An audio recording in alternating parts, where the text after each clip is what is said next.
Episode के पता नहीं इन गरीब अनुपमा वालों के पास पैसे कहाँ से आते हैं। मतलब टैक्स भरने के लिए पैसे नहीं है, पर एपिसोड के एंड में एक जैसा ड्रेसअप पहन के डांस करने के लिए पैसे हैं इनके पास। वो भी एक से एक मैचिंग हेवी ड्रेस। इनको देखते लगता ही नहीं कि ये आशा भवन में रहते हैं। खैर छोड़ो, उसके बाद हमारा तोशु थोड़ा सा घबरा जाते हैं और बोलते हैं कि किसकी हिम्मत हुई जो आशा भवन में ये लोग गए। इनकी तो ईट से ईट बजा दूंगा। इतने में बोलता है कि मैं तुम्हारा बॉस हूँ। पीछे से बॉस आता है एक, बोलता है मैं इस मालकिन घर का भी बॉस हूँ और जो तुम जिस घर में रहने वाले हो उसका भी बॉस हूँ। तुम्हारा बाप तो चूना लगा के भाग गया है, पर अभी के अभी इसी वक्त 1 घंटे के अंदर घर खाली नहीं किया तो सोच लेना। मतलब तोशु टेंशन में 1 घंटे में पूरा का पूरा शाह हाउस रोड पे, यानी कि आशा भवन के साथ। और ऑलरेडी आशा भवन वालों के पास भी टाइम नहीं है, वो भी सड़क पे। सोचो, शाह भी सड़क पे, आशा भवन वाले भी सड़क पे। मजा आएगा ना फिर तो भाई। तो देखो, कहानी की बात करूँ तो कहानी में सब लोग गणपति विसर्जन की तैयारी कर रहे थे कि घर के पीछे की टंकी में बिताएंगे, क्योंकि इको फ्रेंडली सब कुछ बनाना है।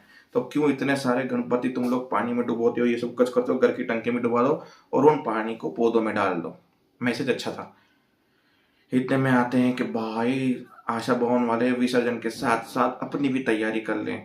बोला क्यों हम जाएं? आधे ने बोला बोला जब ये आशा भवन ही नहीं रहेगा तो फिर सागर आके चिल्लाता है, ये वो करता है। अनुपमा बोलती है चुप, बिल्कुल चुप। तो बोलता सुन ले अपनी अनोड़ी की बात। बोला चुप तो तू भी हो जा और ये लड्डू खा। गणपति के पंडाल में आए हो तो प्रसाद खा के जाओ। रही टैक्स की बात तो हम भर लेंगे, आशा भवन को बचाने की बात वो भी बचा लेंगे। धन्यवाद और निकलो यहाँ से। वो निकले। तोशु मिला उनको। तोशु बोलता है कि तू क्या करेगा, तेरा बाप तो वैसे ही भाग गया। बोला मेरे बाप ने जो प्रॉमिस पूरा नहीं किया वो प्रॉमिस मैं पूरा करूंगा, क्योंकि मैं उस बिल्डर को बहुत अच्छे से जानता हूँ। बोला ठीक है, हमें तो काम से मतलब है। जाओ तुम भी बिल्डर के हाथ पैर जोड़ लो, अगर तेरा बात मानते हो तो बिल्डर तुम्हारे बाप की तो नहीं चली। बोला मेरे मैं उससे पहले माही, सब लोग डिनर बैठेंगे। बच्चे से पूछा माही कहाँ है। माही नहीं मिली थी, सारे घर वाले परेशान थे, माही को ढूंढ रहे थे यहाँ वहाँ। फिर उसने काव्या को फोन लगाया, तुम तो भाग गई हो मेरे पापा की तरह, अपनी बेटी की जिम्मेदारी तो पीछे भाग रहे हो, अपनी बेटी को ले जाओ, अपनी बेटी का खर्चा भेजो मुझे।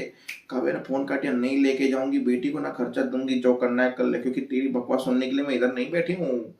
बोला इसने ऐसा जवाब दे दिया। बोला तू क्यों फोन लगा रहा है? मैं माही को, इसकी माँ को फोन करके नहीं बोला, क्योंकि माही में मेरा मोह है और मोह हमेशा रहेगा, फिर वो चाहे वनराज की बेटी हो कि नहीं हो, बस बात खत्म।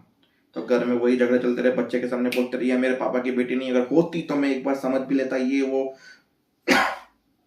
तो उसकी अलग ही गेम चल रही थी।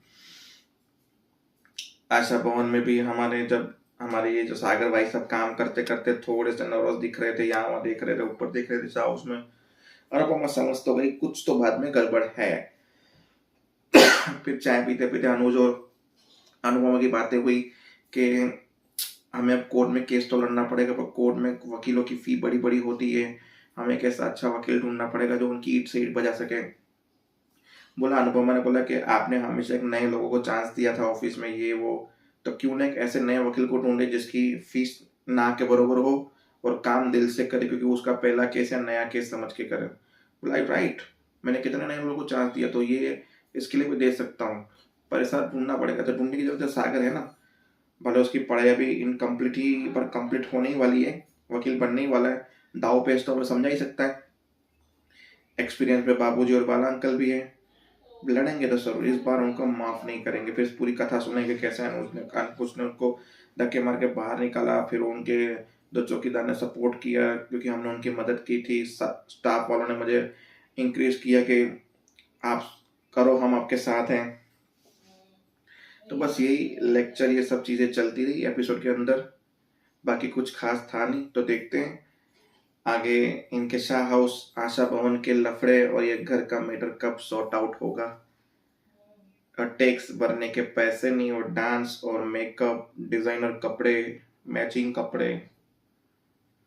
देखो सीरियल है, सीरियल में ये सब चीजें होती है, मुझे पता है, पर सीरियल का जो ट्रैक चलता है उस हिसाब से कन्वर्ट करना भी सीखो, क्योंकि दूसरे सीन में अनुपमा पुरानी साड़ी पहन के लंगड़ाती लंगड़ाती चलती है, और एक सीन में आप इतने मस्त अच्छे खासे गेटअप वाले कपड़े मेकअप के साथ लोगों को दिखाते हो। पल में गरीब पल में अमीर।